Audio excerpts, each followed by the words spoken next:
आर्थिक गुन्हे शाखेच्या विशेष पथकानं मिठी नदीच्या 2 दशकातील गाळ उपशाच्या घोटाळ्याची फाईल उघडली आहे. सुमारे 1300 कोटी रुपयांचा गैरव्यवहार झाल्याचा आरोप होतोय. प्रसाद लाड आणि प्रवीण दरेकरांनी भ्रष्टाचार केल्याचा आरोप केलेला होता. 28 कंत्राटदारांपैकी तिघांची आता पोलिसांनी चौकशी केली.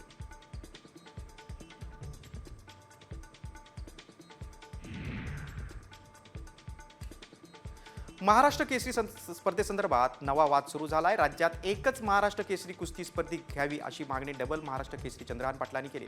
यासाठी सांगली जिल्हाधिकारी कार्यालयासमोर उपोषण केलं जाणार आहे. ज्ञानेश कुमार यांची भारताचे मुख्य निवडणूक आयुक्त म्हणून नियुक्ती झालेली आहे. ते राजीव कुमार यांची जागा घेणार आहेत. नव्या कायद्याअंतर्गत नियुक्त होणारे ते पहिले मुख्य निवडणूक आयुक्त ठरले. ज्ञानेश कुमार हे 1988 बॅचचे केरळ कॅडरचे IAS अधिकारी आहेत.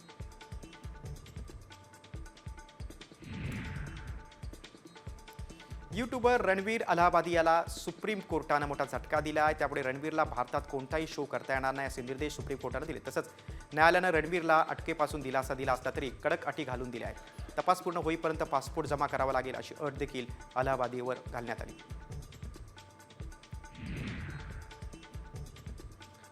बॉम्बे हॉस्पिटलमध्ये सर्वात मोठी पगारवाढ झालेली आहे. यापुढे हॉस्पिटलच्या कर्मचाऱ्यांनी जल्लोष केला. गुलाल उधळत आणि नाचत कर्मचाऱ्यांनी आपला आनंद व्यक्त केला.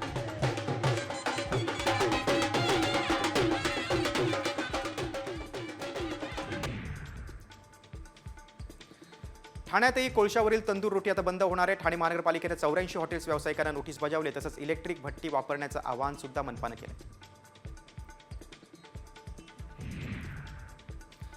फास्टॅगच्या नियमांमध्ये मोठे बदल करण्यात आले. जर एखाद्याचा फास्टॅग ब्लॅक लिस्टेड असेल किंवा काही कारणास्तव बंद असेल तर तो आधी रिचार्ज करावा लागेल. त्यासाठी टोल ओलांडण्याआधी 60 मिनिटं तर टोल ओलांडल्यानंतर 10 मिनिटं मिळतील. जर तरीही फास्टॅग अपडेट केला नाही तर दुप्पट दंड बसणार आहे.